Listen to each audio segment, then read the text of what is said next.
आपके एग्जाम्स को 2 दिन बचे हैं। आपको लीनियर इक्वेशन का रिवीजन करना है या फिर आपको पता करना है कि लीनियर इक्वेशन में टॉप मोस्ट इंपॉर्टेंट सवाल कौन से हैं जो कि हमारे एग्जाम्स में आने के चांसेस हैं। बेसिकली देखो बेटा, यही क्वेश्चंस होते हैं जो कि घुमा फिरा के आपके एग्जाम्स में पूछा जाता है। तो मैटर क्या है, अगर आपको ये चीज़ें हैं कि यार हमको रिवीजन भी हो जाए, हमको मोस्ट इंपॉर्टेंट सवाल भी पता चल जाए, तो आज की क्लास बहुत ही ज़्यादा आपके लिए हेल्पफुल होने वाली है। ठीक है, तो बेसिकली इसमें क्या है कि इसमें हम इंपॉर्टेंट क्वेश्चंस डिस्कस करते ही हैं। लीनियर इक्वेशन के ये कहाँ से होते हैं, तो आपके प्रीवियस ईयर क्वेश्चन पेपर से होते हैं। ठीक है, जो बच्चे दे चुके हैं ऑलरेडी उनके क्वेश्चन पेपर से होते हैं। और कुछ एक सवाल तो इसमें मैं कोशिश करता हूं कि नेशनल साइंस ओलंपियाड से ले लूं। ठीक है, एक ही सवाल होता है, काफ़ी इजी होता है, आपके बुक में जो रिलेटेड है वही। और उसके बाद मतलब एक इसका मोटिव ये रहता है कि यार आपका रिवीजन भी हो जाए, इसलिए बेस से स्टार्ट करके हाई लेवल पे जाते हैं। ठीक है, और चीज़ों को समझते हुए भी हम चलते हैं। ये हमारी नॉर्मल से स्ट्रैटेजी है। तो चलिए ठीक है, स्टार्ट करते हैं। पहले सवाल को अगर हम यहाँ पे देखें तो हमारा पहला जो क्वेश्चन है वो बहुत ही चूरन सवाल है। देखो, लीनियर इक्वेशन में जो इंपॉर्टेंट क्वेश्चंस होते हैं वो बेसिकली आपके वर्ड प्रॉब्लम वाले होते हैं, पर ये क्वेश्चंस भी आ सकते हैं। लेकिन नॉर्मल सी बात है यार, इसको करना बड़ा आसान होता है। ठीक है, इसको करना बहुत ईजी होता है, लेकिन ये क्वेश्चन अक्सर फंस जाते हैं। और ये सबसे बेसिक सवाल होता है लीनियर इक्वेशन का, ये तो आपको आना ही ना चाहिए। तो मतलब यहाँ पे क्या हो जाएगा 10x, यहाँ पे हो जाएगा 7 दूनी 14, यहाँ पे आ जाएगा 9 दूनी 18, और यहाँ पे क्या आ जाएगा प्लस, ये माइनस कैसे आ पता है ना, माइनस था प्लस था। ठीक है, और यहाँ पे आ जाएगा प्लस 22, फिर यहाँ आ जाएगा 9 8 दूनी 16, और 13 दूना 26 माइनस 14। ठीक है, अब एक सेकंड, 9 दूनी 18, ये 18x था ना बेटा। ठीक, ओके, कोई बात नहीं। तो ये प्लस 10 और माइनस 18 मिलके क्या आ जाएगा -8x। ठीक है, -14 प्लस 22 एज इट इज उतार लेते हैं।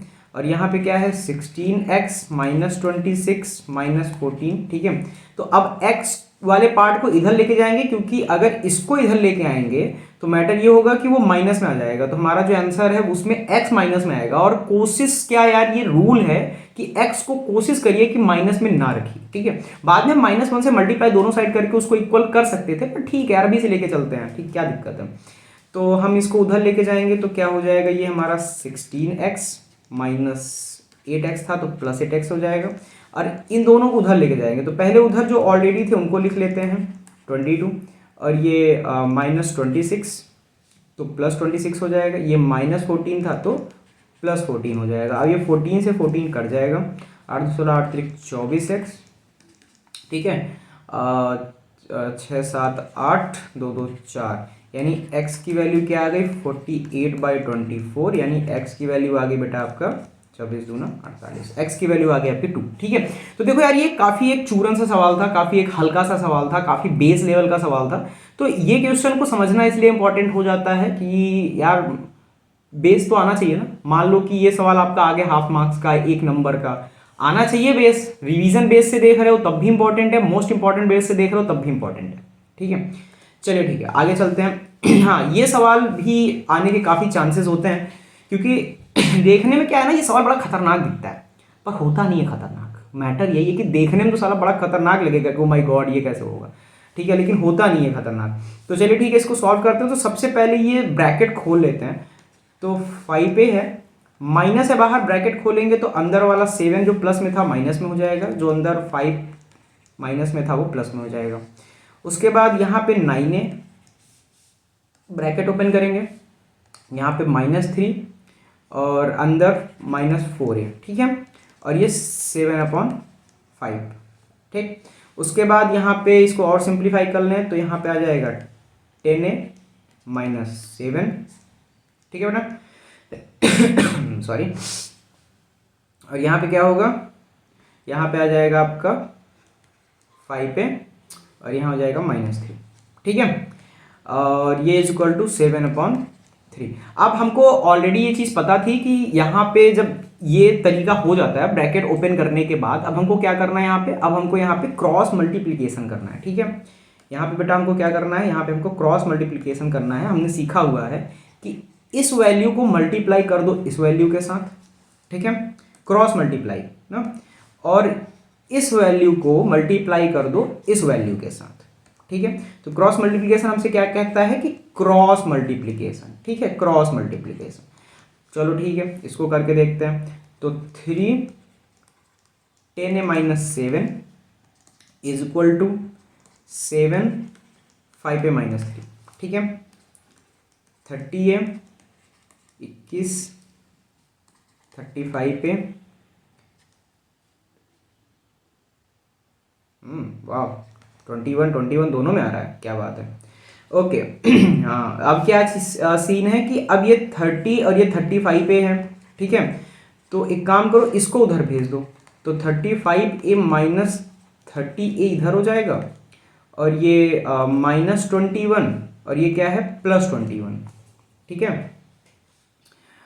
यार ऐसा तो नहीं है, यहाँ पे 3 था, 7×3 = 21 ओके, सवाल ही ऐसा बन गया, क्या कर सकते हैं। अब ये दोनों कट जाएगा, यहाँ 0 आ जाएगा, ठीक है।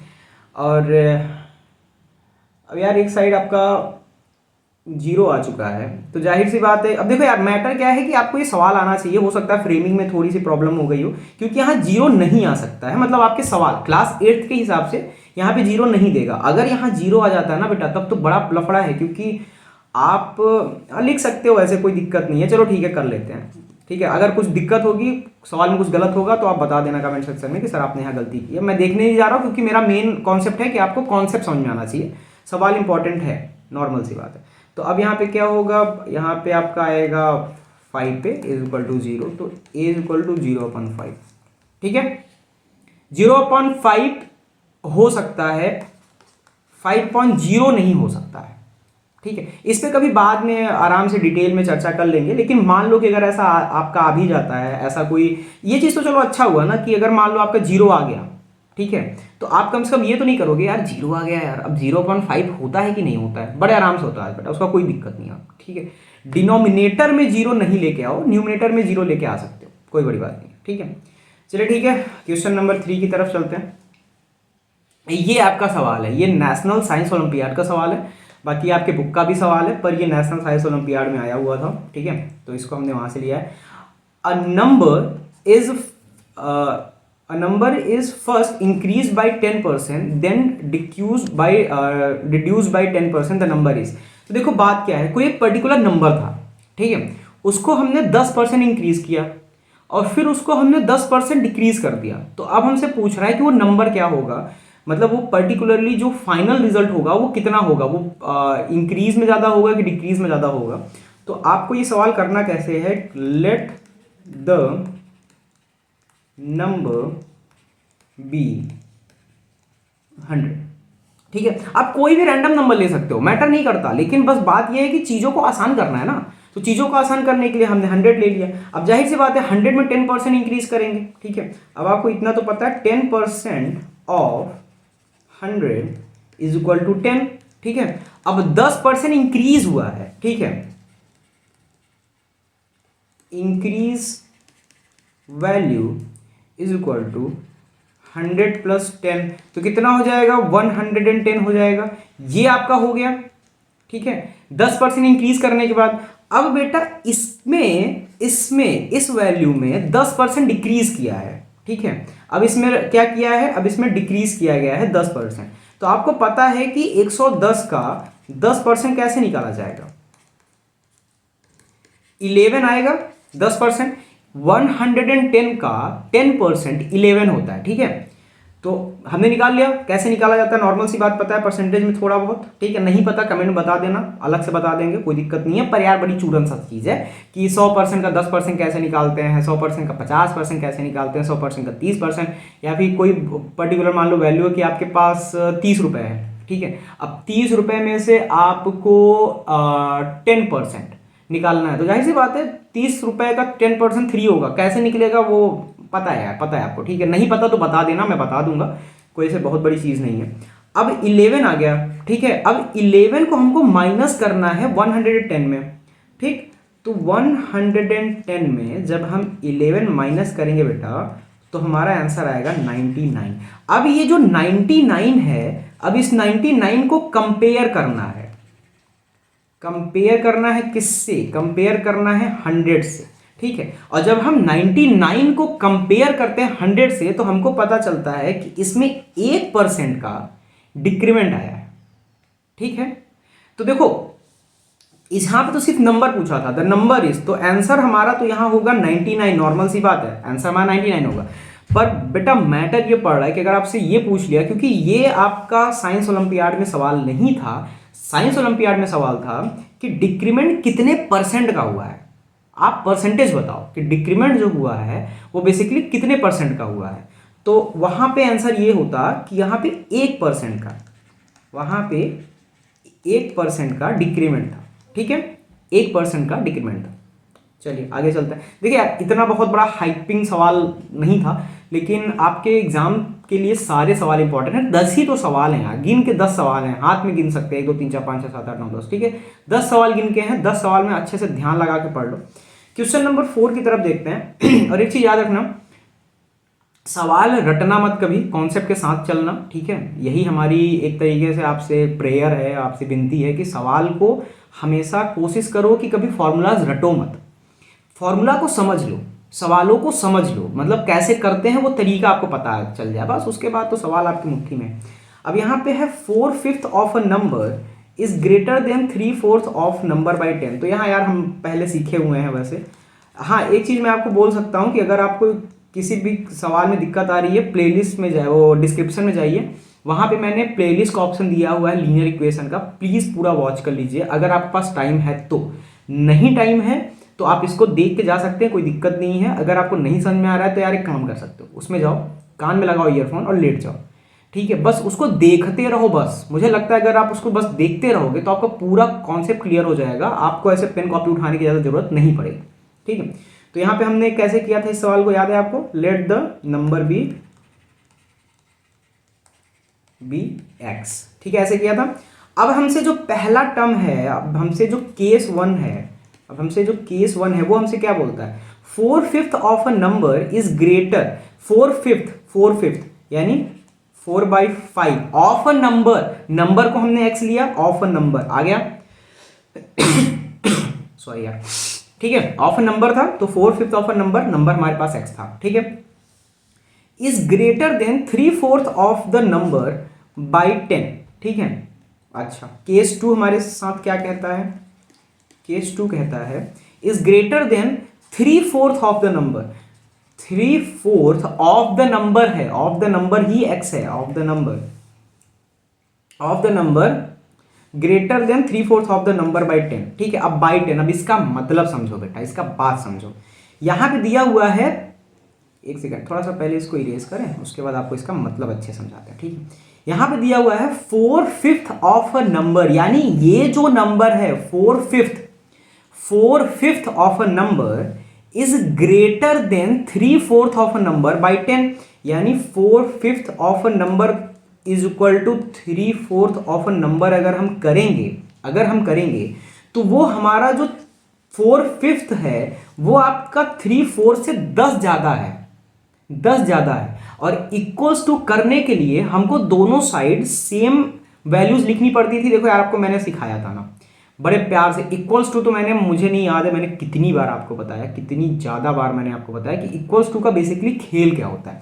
तो जाहिर सी बात है, जो पलरा आपका भारी है, मैंने आपको बताया था कि अगर आपके साथ 2 बच्चे लड़ रहे हैं, आप अकेले हो, वो 2 हैं, और ना तो आप जीत रहे हो ना तो वो जीत रहे हैं, इसका मतलब क्या है, आप ताकतवर हो। मैटर क्या है कि ये जो बंदा है, ये बंदा इस बंदे से 10 ज्यादा है। तो अगर हम इसमें 10 दे दें, तो ये दोनों इक्वल हो जाएंगे ना आपस में। समझो बात को, एक बार फिर से समझ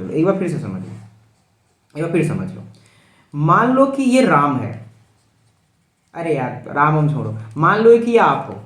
ठीक है, आपके पास इस बंदे से मान लो ये आपका बेस्ट फ्रेंड है, इस बंदे से आपके पास 10 रुपए ज्यादा है, 10 रुपए ज्यादा है। ठीक है यार, ऐसे नहीं समझ में आएगा ये वाला, तो आप बोलोगे सर आप तो 5 दे दो फिर, क्योंकि उसको 10 दे दूंगा तो फिर मेरे पास है ना 10 ज्यादा है। नहीं देखो यहाँ पे ना एक चीज आ सकती है, अगर मैंने बोल दिया कि आपके पास 10 रुपए ज्यादा है, आपने 10 रुपए उसको दे दिया, ठीक है, तो आप दोनों इक्वल हो जाओगे। कुछ लोग बोलेंगे सर 5 रुपए देना था ना, ₹10 दे देंगे तब तो उसके पास ₹10 ज़्यादा हो जाएगा मेरे से। नहीं बेटा, आप दोनों इक्वल है ही नहीं। आप ऑलरेडी उससे ₹10 ज़्यादा हैं। आपने उसको जब ₹10 दे दिया तो आप इक्वल हो गए, ये मैटर है। तो जो बंदा बड़ा होता है, जिसके पास वैल्यू ज़्यादा होती है, वो जब दूसरे वाले को दे देता है तो वो इक्वल्स टू में आ जाते हैं।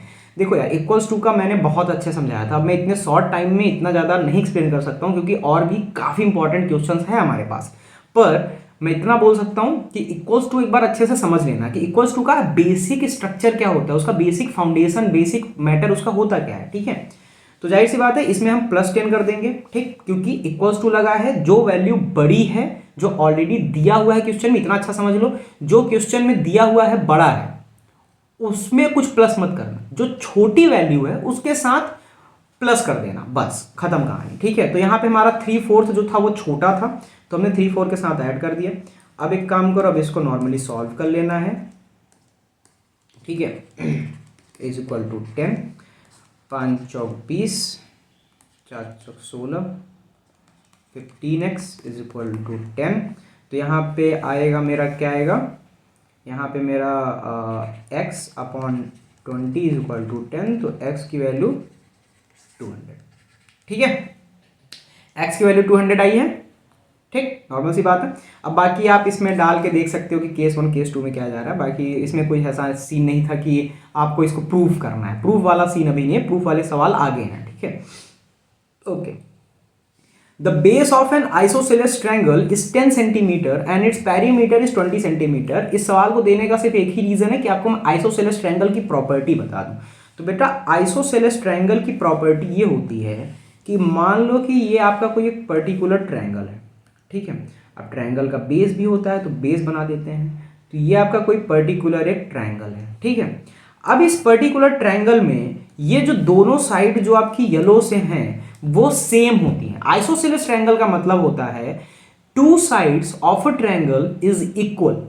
यानी अगर ये मेरा 3 सेंटीमीटर है तो ये भी मेरा 3 सेंटीमीटर ही होगा। ये चेंज हो सकता है, इसमें कोई फर्क नहीं पड़ता, पर वो दोनों 3 सेंटीमीटर होंगे, 3, 5 कुछ भी, दोनों साइड सेम होंगे। ठीक है, तो दिया हुआ है the base of N isosceles triangle. ठीक है, base of N isosceles triangle, अच्छा ये मेरा 10 सेंटीमीटर है and its perimeter is 20 centimetre. ठीक है, अब पेरीमीटर क्या होता है, मान लो अगर ये ए है, ये बी है, ये सी है।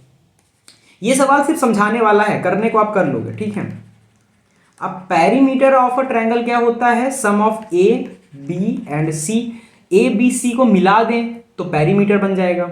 ठीक है, अब यहां पे सीन क्या है कि आपको देखो सवाल करना कैसे, ऐसा करते हैं ना, ऐसा करते हैं, आप यहां पे ले लो, late the side of equal let the side of equal lines। देखो मैं बोल देता हूं ना, लिखना क्या ही है, let the side of a equal line of a triangle is equal to x। ठीक है, अगर आपने इसको सपोज करो x ले लिया तो ऑटोमेटिकली x हो जाएगा। ठीक है, और ये 10 सेंटीमीटर दिया हुआ है और बोला क्या है, पेरीमीटर इज 20 सेंटीमीटर। तो पेरीमीटर इन तीनों का सम होता है। तो अगर मैं यहाँ पे x प्लस 10 कर दूं तो 20 हो जाएगा। तो यहाँ पे 2x इज इक्वल टू 10 आ जाएगा, x इज इक्वल टू 5 आ जाएगा। इसका मतलब क्या था कि ये जो साइड्स थे मेरे, ये 5 सेंटीमीटर, ये 5 सेंटीमीटर, ये 10 सेंटीमीटर। ठीक है, यही सवाल है, ऐसा कुछ खास नहीं था इसमें, बस ये था कि आपको आइसोसेलेस ट्रायंगल समझाना था। ठीक है, अच्छा ये सवाल है। अब एजेस वाले सवाल थोड़े से इंपॉर्टेंट होते हैं, इसलिए इसको भी ध्यान से समझ लो। The age of A and B are in ratio 8:3। ठीक है, हमने समझा था, बड़े अच्छे समझा था कि 8x और 3x कर लेंगे। ठीक है, 8:3 है ए और बी का, तो आप पहले ए और बी का दोनों का अलग अलग आप 8:3 कर लीजिए। 4 year from now the ratio of their edges will be 4 year from now. ठीक है, 4 ईयर फ्रॉम नाउ का मतलब है +4 यानी कि देखो एज जो है, अब इसको एक दूसरा तरीका मैं आपको बता दूं, जैसे मान लो ए है B, the ratio of age A and B is 8:3। ठीक है, 4 ईयर फ्रॉम नाउ मतलब 4 साल के बाद, 4 साल के बाद उनका जो एज का रेशियो होगा वो क्या हो जाएगा, 9:4। अब इसका मतलब क्या है, अब इस तरीके से अगर आप करते हैं तो ये काफ़ी ज़्यादा कॉम्प्लिकेटेड हो जाता है और करना इसमें बहुत मुश्किल होता है। इसलिए मैंने आपको दोनों तरीका वैसे समझाया था, मुझे याद है मैंने आपको दोनों तरीके बताए थे करते टाइम पे कि बेटा ये तरीका भी समझ लो, लेकिन फॉलो अप आप इसी तरीके को करना, ठीक है। आप पीछे जाके देख सकते हैं, इंपॉर्टेंट सवाल है, काफ़ी सही सवाल है। एजेस के सवाल वैसे इंपॉर्टेंट है यहाँ पे। तो यहाँ पे +4 हो गया और यहाँ पे दिया हुआ है 4 years from now the ratio of their edges will be 9:4। अब यहाँ पे आपको कुछ नहीं करना है, यहाँ पे सिर्फ और सिर्फ आपको क्रॉस मल्टीप्लीकेशन करना है, ठीक है। नॉर्मल सी बात है, थोड़ा सा समझ लो, समझो ही, रटो मत। The age of A and B are in a ratio, जो एज दिया है उसको आप ऐसे कर लो, ठीक है। एक सवाल मैंने आपसे फिर से बता दे रहा हूं, ठीक है, कि सर आपने जब यहाँ पे 8:3 था तो आपने इसको x में ले लिया, 9:4 को आपने x में क्यों नहीं लिया? आप इसको भी तो x में ले सकते थे, आप इसको भी तो x में ले सकते थे। तो बेटा या फिर आप यहाँ पे x ले लो या फिर आप यहाँ पे x ले लो, आप दोनों में से एक ही प्लेस पे x लोगे। इसका रीजन मैंने आपको बताया था, प्लीज वीडियो में जाओ पीछे, बड़े अच्छे से समझाया है, प्लीज, ठीक है, कोई बात नहीं। प्लीज़ का मतलब ये है कि अगर आपको जानना है रीज़न तो आप वीडियो में थोड़ा सा पीछे जाइए, वीडियो पीछे नहीं मतलब क्लासेस डिस्क्रिप्शन में जाइए, प्लेलिस्ट का आपको ऑप्शन मिलेगा, वहाँ पे आप जाके चेक करिए। अब इसको नॉर्मल क्रॉस मल्टीप्लिकेशन कर लेंगे, तो यहाँ पे 8x + 4 में हम 4 से मल्टीप्लाई और 3x + 4 में 9 से मल्टीप्लाई, 4 चौक 16, 4 चौक 16, 9 3 27x 36, ठीक है। अब जाहिर सी बात ये उधर जाएगा तो 27 28 29 30 31 32, तो ये 32x - 27x 36 - 16, तो ये आ जाएगा आपका 5x और ये आ जाएगा आपका 0, 3 में 1 जाएगा 2, तो यहाँ आ जाएगा x की वैल्यू क्या आ जाएगी 5, यानी x की वैल्यू आ गई आपकी 4, ठीक है। दिया हुआ the present age of B is, तो x की वैल्यू आपकी 4 आ गई, तो प्रेजेंट एज ऑफ बी क्या था 3x था। The age of A and B are in ratio, देखो a और b का जो एज था वो 8:3 था, हमने यहाँ पे x लिया, प्रेजेंट एज में हमने x लिया, x की वैल्यू आ गई हमारी 4, तो 3 × 4 करने पे ये जो 12 है ये हमारी b का एज है, और अगर a का एज निकालना होता तो 8 से मल्टीप्लाई कर देते तो हमारा किसका आ जाता, a का एज आ जाता, ठीक है। तो यही सवाल है हमारे। क्वेश्चन नंबर 7 की तरफ चलते हैं। Number of boys and girls in a class are in ratio 10:8, ठीक है, एक मिनट। तो number of boys and girls are in, तो number of boys and girls है, ठीक है, एक मिनट रुक जाओ। तो बॉयज हैं और गर्ल्स हैं, इन दोनों का जो रेशियो है क्लास में ये कितना है, नंबर ऑफ बॉयज 10 है और नंबर ऑफ गर्ल्स कितनी है 8। The number of boys is 50 more than the number of girls. अरे यार ये तो बड़ा चूरन सा सवाल है यार, हद है मतलब एकदम। अब आप एक बात समझो, total strength of the class is, अच्छा दिया हुआ है number of boys and girls are in the class is 10:8, 10x और 8x है number of boys on girls, boys 10x है, गर्ल्स 8x है। The number of boys is 50 more than the number of girls, इसका मतलब ये जो value इनके बीच में नहीं है उसकी वैल्यू क्या है 50, मतलब 2x की वैल्यू हो गई 50, इन दोनों में 2x नहीं है ना, 8 9 10 2x का डिफरेंस है, 2x का नंबर क्या हो गया हमारा 50 हो गया, ठीक है। तो जाहिर सी बात है इसको करने का आप सीधा आप ये तरीका समझ लो कि 10x - 8x = 50, सीधा दे दिया, इसमें कुछ ऐसा सवाल है ही नहीं यार, ठीक है। तो x की वैल्यू आ गई आपकी 25, ठीक, x की वैल्यू 25 आ गई। अब हमसे बोल क्या है, total number of class strength is, तो यहाँ पे 25 × 10 + 25 × 8, ठीक है, तो आपका क्या 250, ठीक है, 250 आ गया, 8 5 40, 8 2 16, 17 18 19 20, आपका आप गया 200, ठीक है। तो 250 200 यानी 450, यानी 450 आपके पूरा स्ट्रेंथ है। अब देखो इसमें मैटर क्या है, ये तो बहुत ही ज़्यादा इजी सवाल था, ठीक है, बहुत ज़्यादा इजी सवाल था। और आप बोलोगे कि सर ये इजी सवाल है तो इंपॉर्टेंट कैसे हो सकता है, बेटा इजी सवाल जो कॉन्सेप्ट पे बेस होते हैं वही इंपॉर्टेंट होते हैं। जो सवाल बहुत हार्ड होते हैं, मतलब फॉर्मूलाज वो इंपॉर्टेंट ज़्यादा नहीं होते, जो क्वेश्चंस आपके कॉन्सेप्ट पे बेस होते हैं, वही आपके ज़्यादा इंपॉर्टेंट होते हैं, ठीक है। अच्छा ठीक। ओके, आगे चलते हैं। ठीक, हाँ ये अच्छा सवाल है। और इस सवाल में थोड़ा सा मैं आपको एक चीज़ बता दूं कि यहाँ पे क्योंकि ये बड़ा सवाल है इसलिए मैं थोड़ा सा खुद को गायब करने वाला हूँ। मैं आपको पूरे स्क्रीन पे सवाल समझा दूं।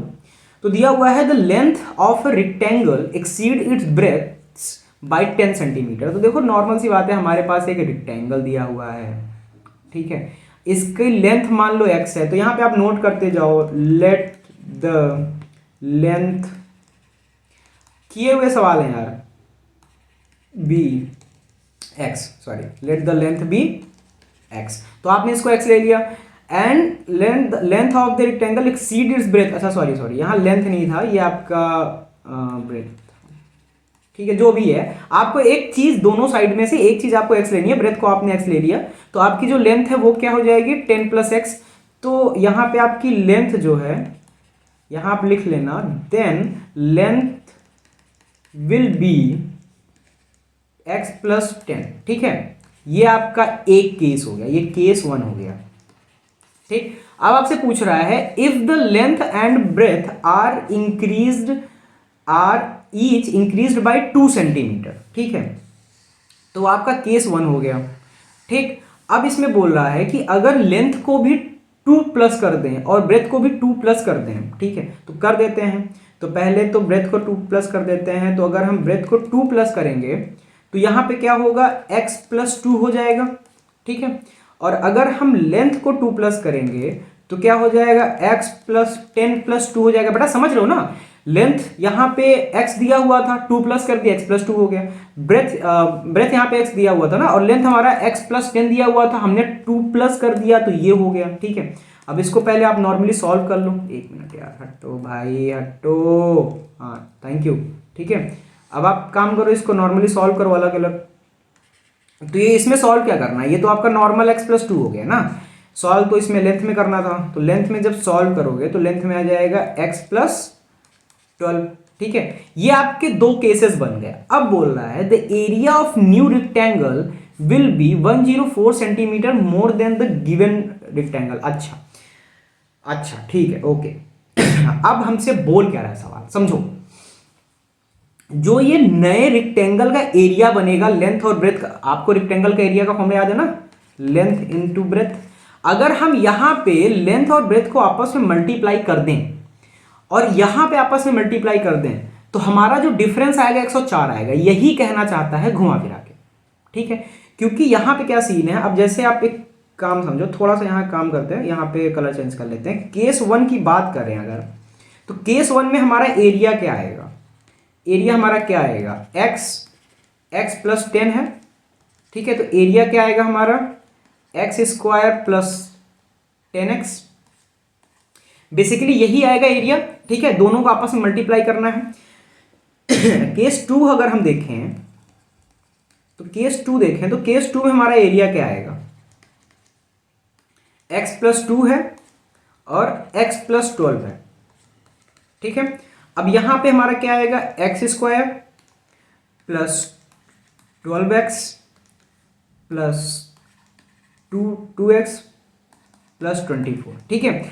अब हमसे सवाल में क्या बोला है कि ये जो वैल्यू है ना बेटा, ये जो नीचे वाली जो वैल्यू है, ये पहले वाली वैल्यू से 104 ज्यादा है। तो माइनस कर दो तो 104 आ जाना चाहिए, माइनस कर दोगे तो 104 आ जाना चाहिए। तो एक काम करते हैं, माइनस करते हैं, ठीक है। तो यही माइनस करते हैं, तो x square plus 12x plus 2x plus 24। अब अगर माइनस करेंगे तो ये अंदर प्लस है, ठीक है। एक अच्छा ठीक है कर ही लेते हैं, नहीं तो आप क्या है ना, कुछ लोग बोल देते हैं कि सर आप ये कैसे कर दिया, ठीक है। और इन दोनों को जब आपस में माइनस करेंगे तो आंसर क्या आएगा हमारा, 104 आएगा। यही हमको सवाल में दिया ना कि ये इसका एरिया आ गया, पहले वाले का, दूसरे वाले का एरिया आ गया। बोला क्या है क्वेश्चन में कि दूसरे वाले एरिया को जब पहले वाले एरिया में माइनस करेंगे तो जो हमारा रिमेनिंग आएगा एरिया वो 104 आएगा। जाहिर सी बात है, उसमें 2 सेंटीमीटर हमने इंक्रीज किया है तो कुछ ना कुछ तो चीजें बढ़ी होंगी, एरिया उसका बढ़ा होगा। जब हम उसका लेंथ और ब्रेथ इंक्रीज करेंगे तो एरिया इंक्रीज हो जाएगा। तो कितना इंक्रीज हुआ है, 104 इंक्रीज हुआ है। चलो ठीक है, इसको सॉल्व करते हैं। X square plus 12x plus 2x plus 24, ठीक है। Minus x square minus 10x is equal to 104। ठीक है, तो यहाँ से देखो एक्स स्क्वायर और एक्स स्क्वायर आपस में कट जाएंगे। ठीक है, और यहाँ से और कुछ कट रहा है, यहाँ 2x है, यहाँ 10x है, नहीं कुछ नहीं कट रहा। एक काम करते हैं, अब यहाँ पे लिख लेते हैं। ठीक, यहाँ पे कलर चेंज कर लेते हैं, वाइट ही कर लेते हैं इसको।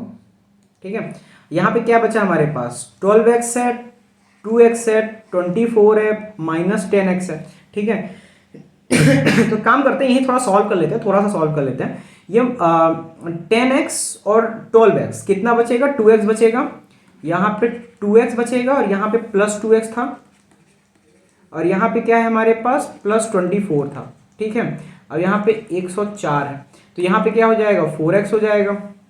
अब 24 मेरा किस में था, मेरा 24 प्लस में था कि माइनस में था, एक बार मुझको चेक करने दो। 12 दूना 24 था ना, x प्लस 2 था, हाँ 12 दूना 24, यानी जब उधर जाएगा तो 104 में 24 आपका माइनस हो जाएगा, तो 0, और यहाँ पे 10 में 2 गए तो 8, 80। ठीक है, 4x की वैल्यू 80, तो x की वैल्यू कितनी आ जाएगी, 4 दूनी 8, x की वैल्यू आपकी आ जाएगी 20। अब देखो यहाँ पे हमारा क्या निकला वो समझो, आपका ये निकल चुका है, x की वैल्यू आपकी निकल चुकी है। ठीक है, तो x की वैल्यू हमारी क्या आई है, यहाँ पे हमारी यहाँ पे x की वैल्यू आई है 20। तो अगर हम यहाँ पे 20 लिख देते हैं, अगर हमारा ब्रेथ 20 आ गया है, तो हमारा लेंथ क्या था, हमारा लेंथ 20 प्लस x है, तो 20 प्लस 10 है, तो 20 प्लस 10 कितना होगा हमारा, 30 हो जाएगा। ठीक है, अब देखो मैटर क्या है, चेक योर सोल्यूशन, ये बेटा आपको करना है। अब ये जाहिर सी बात है, जब हम करा रहे थे तब भी आपको करना था, इंपॉर्टेंट है तब भी आप ही को करना है। ठीक है, करो और कमेंट सेक्शन में बताओ कि आपसे हो पा रहा है कि नहीं हो पा रहा है। देखो इसमें करना क्या है, चेक योर सोल्यूशन में बता देते हैं। आप पहले x की वैल्यू जो है, आप केस नंबर 1 में लेंथ इनटू ब्रेथ यहाँ पे पुट करो और इसका एरिया निकालो। ठीक है, यहाँ पे पुट करो। दूसरा जो इसमें है वो यहाँ पे पुट करो केस नंबर 2 पे। ठीक, केस नंबर 2 पे पुट करना है और यहाँ पे एरिया निकालना है। एरिया निकालने के बाद जब दोनों का एरिया आपका निकल आएगा, उसके बाद आप इन दोनों को आपस में कर देना सब्ट्रैक्ट, माइनस। जब आप माइनस कर दोगे तो आपकी वैल्यू आएगी 104 के बराबर। अगर 104 आती है तो आपका सोल्यूशन सही है। वैसे मैंने इसको किया हुआ है तो मुझे तो पता ही है कि सही है, पर आप भी कर लेना, कमेंट बता देना कि सर हमारा हो गया। ठीक है, ओके। अगले सवाल की तरफ आते हैं, और अगला सवाल हमसे कहता है कि अब यहाँ पे देखो, ये स्टीमर का सवाल है ना, डाउन स्ट्रीम अप स्ट्रीम का सवाल है। इसको भी हमने बहुत अच्छे से समझा था यार। स्टीमर तो मुझे लगता है कि काफ़ी ज़्यादा 3 सवाल थे हमारे पास टोटल स्टीमर में, मतलब वो डाउन स्ट्रीम अप स्ट्रीम में बहुत 3 सवाल थे, और तीनों को हमने इतने बेहतरीन तरीके से समझा था। ठीक है, काफी इंपॉर्टेंट सवाल है। ठीक है, अब यहाँ पे दिया हुआ the steamer goes down stream and covers the distance between 2 ports in 4 hours. ठीक है, तो जाहिर सी बात है, हमको सबसे पहले क्या करना है, हमको यहाँ लिखना है डाउन स्ट्रीम, और डाउन स्ट्रीम की सारी चीजें हमको यहाँ पे लिख लेनी है। तो जाहिर सी बात है, यहाँ पे हमको डाउन स्ट्रीम में क्या दिया हुआ है, टाइम दिया हुआ है 4 आवर्स। ठीक है, अभी कुछ और नहीं दिया। And in 4 hours while it covers the same distance up stream in 10 hours. अब यहाँ पे हमको लिखना है अप स्ट्रीम। ठीक है, अब हमको यहाँ लिखना है अप स्ट्रीम, और अप स्ट्रीम में दिया हुआ है जो टाइम है, यानी जो बोर्ड को कवर करने में टाइम लगता है वो 10 आवर्स का लगता है। अप स्ट्रीम में सेम डिस्टेंस, मतलब मान लो 5 किलोमीटर जाना है, डाउन स्ट्रीम में 4 घंटे लगते हैं, अप स्ट्रीम में 10 घंटे लगते हैं। आपको बताया था मैंने, अप स्ट्रीम में ज़्यादा टाइम क्यों लगता है, क्योंकि करंट के अपोजिट आना पड़ता है। जिस तरफ से आपकी नदी बह रही है उधर जाएंगे तो नदी के बहाव के साथ चलेंगे, यानी जो नदी का करंट है, जो नदी की स्पीड है, वो आपकी हेल्प करेगी। पर अगर आप अपोजिट डायरेक्शन में जा रहे हैं तो जाहिर सी बात आपको मेहनत ज़्यादा करनी पड़ेगी। अच्छा, अब यहाँ पे दिया हुआ है if the speed of stream is 2 kilometre per hour. ठीक है, अब यहाँ पे अगर बात समझो, आप चला रहे हो स्ट्रीमर और यहाँ पे स्पीड दी हुई है स्ट्रीम की। मैंने आपको बताया था कि डाउन स्ट्रीम में स्ट्रीमर की स्पीड और स्ट्रीम की स्पीड आपस में ऐड हो जाती है। तो सबसे पहले तो आप यहाँ पे स्टार्टिंग में आप क्या लिखोगे, let the speed of steamer is equal to x. अब अगर हम डाउन स्ट्रीम में स्पीड की बात करें, ठीक है, तो मैंने आपको बताया था कि डाउन स्ट्रीम में स्ट्रीमर यानी आपकी स्पीड, थोड़ा ध्यान से समझो, आपकी स्पीड और जो रिवर की स्पीड है दोनों आपस में ऐड हो जाएगी। क्यों? क्योंकि आप भी फोर्स लगा रहे हो, आप भी नाव चला रहे हो और रिवर भी आपको मतलब पुश कर रही है, ठीक है। तो दोनों की स्पीड आपस में प्लस हो जाएगी। तो x+2 किलोमीटर है ना, तो x+2 हो जाएगा स्पीड। और अप स्ट्रीम की बात करें, अपोजिट द करंट आप जा रहे हो, ठीक है। तो यहां पे अप स्ट्रीम में क्या है, अप स्ट्रीम डाउन स्ट्रीम को हमने अच्छे समझा था ना, यहां पे भी समझ लेते हैं, कोई दिक्कत नहीं। तो यहां पे क्या है कि अपोजिट द स्ट्रीम जा रहे हैं, तो जाहिर सी बात है कि आपकी जो नाव है उसको करंट फोर्स करेगी कि आप ऊपर ना जाओ, मतलब उसको आपको पीछे ढकेलेगी, लेकिन आपको उसके अपोजिट डायरेक्शन में ज्यादा स्पीड से जाना है, ठीक है, तभी तो आप जाओगे। तो अप स्ट्रीम डाउन स्ट्रीम का दोनों आ गया है। और बाकी हमको अब यहां पे एक चीज लिख लेना, we know that speed is equal to distance upon time, hence distance is equal to speed into time. अब आपको एक चीज समझ में आ रही होगी, यहाँ पे जा भी उतना ही डिस्टेंस रहा है, आ भी उतना ही डिस्टेंस रहा है, टाइम ही चेंज हो रहा है, भले टाइम चेंज हो रहा है, स्पीड चेंज हो जा रही है, पर डिस्टेंस तो वही है। खेल पूरा डिस्टेंस का ही था, हमने आपको बताया था डाउन स्ट्रीम अप स्ट्रीम में कि खेल पूरा डिस्टेंस का ही रहता है, ठीक है। तो यहां पे समझो, आप यहां पे स्पीड इनटू टाइम कुछ और है, यहां पे स्पीड और टाइम कुछ और है, पर दोनों जगह पे डिस्टेंस सेम है, यानी डिस्टेंस हमारा इक्वल में है, तो इक्वल्स टू हो जाएगा डिस्टेंस, और डिस्टेंस का फॉर्मूला होता है स्पीड इनटू टाइम। तो यहां पे 4x, नहीं 4x क्यों होगा, 4 होगा ना बेटा, यहां पे x+2, ये क्या चीज है आपकी, ये आपकी टाइम है डाउन स्ट्रीम का, ये क्या चीज है, ये आपका स्पीड है डाउन स्ट्रीम का। और यहां पे क्या हो जाएगा 10x-2। अब ये क्या चीज है, ये आपका टाइम है अप स्ट्रीम का, ये आपका स्पीड है अप स्ट्रीम का, स्पीड इनटू टाइम जो था वो हमारा डिस्टेंस का फॉर्मूला था, और दोनों साइड हमारा डिस्टेंस सेम था, तो हमने डिस्टेंस को इक्वल ले लिया, खत्म कहानी, ठीक है।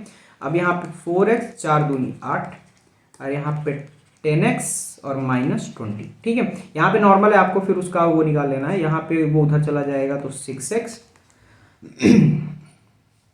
6x आ जाएगा, यहाँ पे 20 था तो +20 +8 हो जाएगा, तो 28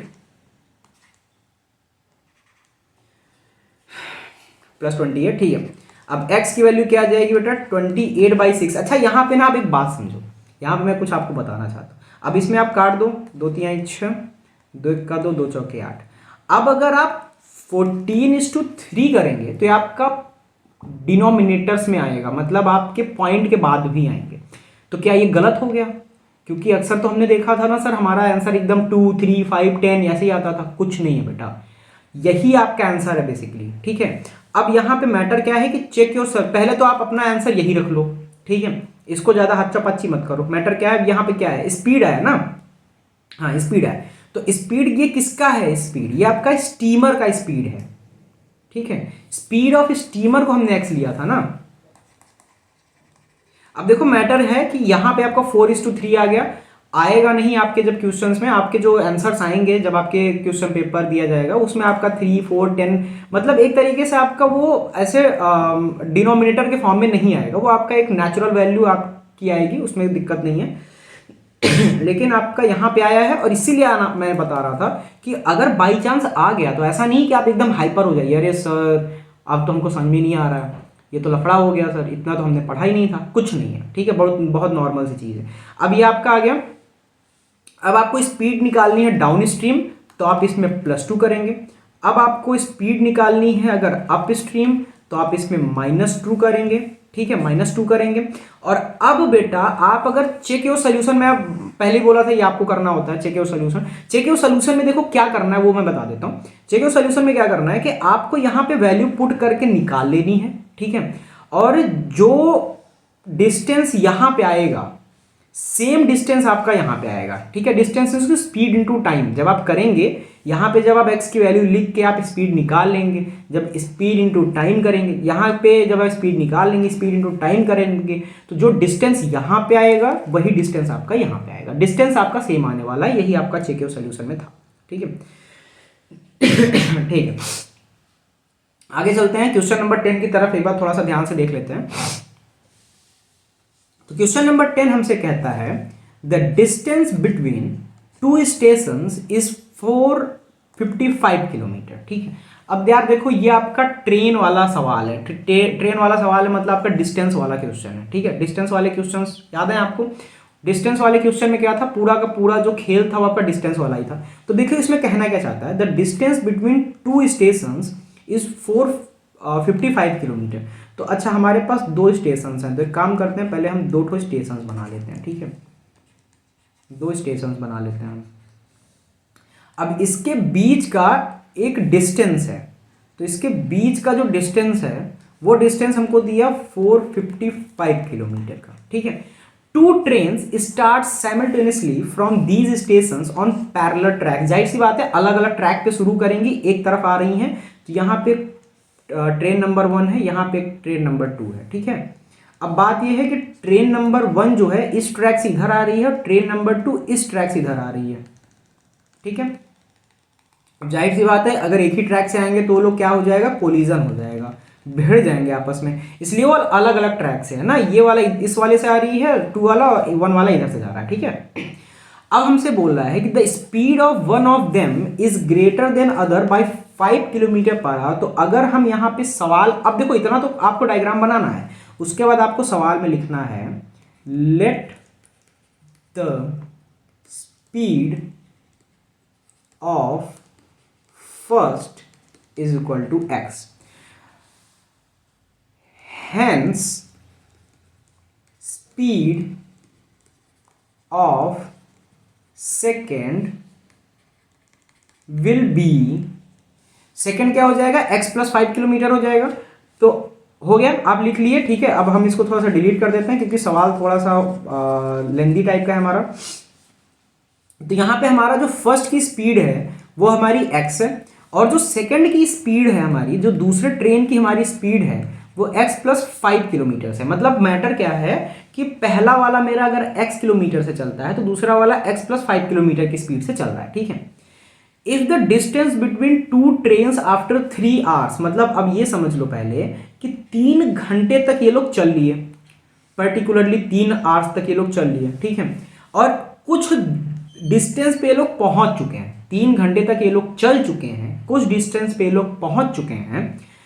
the distance between the two trains after 3 hours of their start is 20 kilometre, और ये जो अभी डिस्टेंस इनको भी तय करना है 3 घंटे के बाद वो है 20 किलोमीटर का। अब कितना चले हैं पहले तो वो निकाल लो। तो मैटर क्या है, speed equal to distance upon time होता है, तो डिस्टेंस निकालना है तो स्पीड इंटू टाइम हो जाएगा, ठीक है। ये तो सर हमने जस्ट पिछले वाले सवाल में ही पढ़ा था, ठीक। तो अब आप एक चीज बताइए सर, हमारा यहाँ भी टाइम जो है, यहाँ हमारा टाइम 3 आवर है, और यहाँ पे जो हमारा टाइम है वो भी आपका क्या है, 3 आवर है। तो आप यहाँ पे अगर डिस्टेंस निकाल लें तो 3 इंटू एक्स, इसका मतलब 3x हो जाएगा, ठीक है। डिस्टेंस ये यहाँ से यहाँ तक क्या आ जाएगा, 3x आ जाएगा। अगर आप इसको निकालना चाहते हैं, ये डिस्टेंस कितना है, तो यहाँ पे क्या होगा, 3 इंटू एक्स प्लस 5 हो जाएगा, तो 3x और 15, तो यहाँ से यहाँ तक का जो डिस्टेंस है 3x प्लस 15 हो गया। और सवाल में हमसे दिया है कि यहाँ से यहाँ तक का डिस्टेंस हमारा 20 किलोमीटर है, और हमसे सवाल में एक चीज़ और दिया है कि यहाँ से यहाँ तक का पूरा डिस्टेंस हमारा कितना है, 455 किलोमीटर है। देखो सवाल को फ्रेम बड़े अच्छे तरीके से किया गया है, ठीक है। इसका मतलब है कि अगर इसको आपस में ऐड कर दें तो 455 आ जाएगा, तो क्यों ना करें, हम जरूर करेंगे, ठीक है। 20 plus 3x plus 15 is equal to 455, ठीक है। तो 6x plus 535 is equal to 455, ठीक है। 2 1 3, हाँ ठीक है। अब 6x is equal to 455 minus 35, ठीक है। तो यहाँ पे 0 आ जाएगा, यहाँ पे 2 और यहाँ पे 4, तो यहाँ पे 6x इज इक्वल टू 420, तो x इज इक्वल टू 420/6। तो x की वैल्यू बेटा यहाँ पे क्या आ गई हमारी, x की वैल्यू आ गई हमारी 70। अब x हमने क्या लिया था, याद है आपको, x हमने लिया था स्पीड। हमसे पूछा क्या है, चेक, एक सेकंड, अरे यार find the speed of each train. तो अब हम अगर बोलें तो अच्छा ठीक है, आप x की वैल्यू याद कर लो 70 आई है, हम पूरी चीज डिलीट करने वाले हैं, ठीक है। x की वैल्यू 70 आई है, x की वैल्यू आई है 70। तो जाहिर सी बात है, हमसे क्या बोला था, हमने लिया था ट्रेन 1 की, यानी जो फर्स्ट ट्रेन की जो स्पीड थी हमने x ली थी, तो वो 70 आ गई, ठीक है। और सेकेंड जो ट्रेन थी, जो हमारी सेकेंड ट्रेन थी, वो क्या था हमारा x प्लस 5 था ना, तो यानी 70 प्लस 5 कितना आ गया 75। और यार आपको चेक योर सोल्यूशन करना है, तो चेक योर सोल्यूशन में मैं आपको बस इतना ही कह सकता हूं, हेलो मैं फिर से दिख जाता हूं आपको, एक काम करता हूं। तो चेक योर सोल्यूशन में मैं आपको सिर्फ इतना ही कह सकता हूं कि चेक योर सोल्यूशन करने के लिए, चेक योर सोल्यूशन करने के लिए आप पहले तो दोनों साइड का डिस्टेंस निकालिए, ठीक है। अब यार उसको मैं वापस ला नहीं सकता क्योंकि अलग तरीके से मैंने डिलीट किया था। तो अभी मैटर क्या है कि दोनों जो 3 आवर्स में, मतलब आप एक काम करना, ये और ये करके 3 बना था, यहाँ पे हमारा क्या आया था, यहाँ पे हमारा क्या आया था, तो यहाँ 3x आया था, यहाँ 3x प्लस 15 कुछ आया था। x की वैल्यू को आप यहाँ पे रखो, x की वैल्यू को आप यहाँ पे रखो, ये 20 था, और तीनों को आपस में ऐड कर दोगे तो 455 आ जाएगा, ठीक है। यही बेसिकली था आपका, इसी तरीके से आपको चेक योर सोल्यूशन करना है।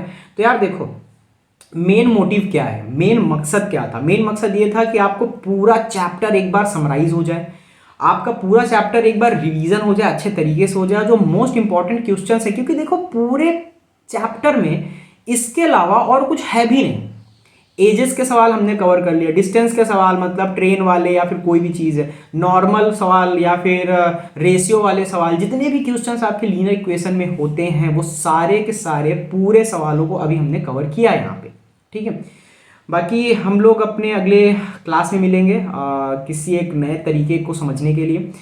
तब तक के लिए स्वस्थ रहिए, खुश रहिए, पढ़ाई करते रहिए। Bye bye.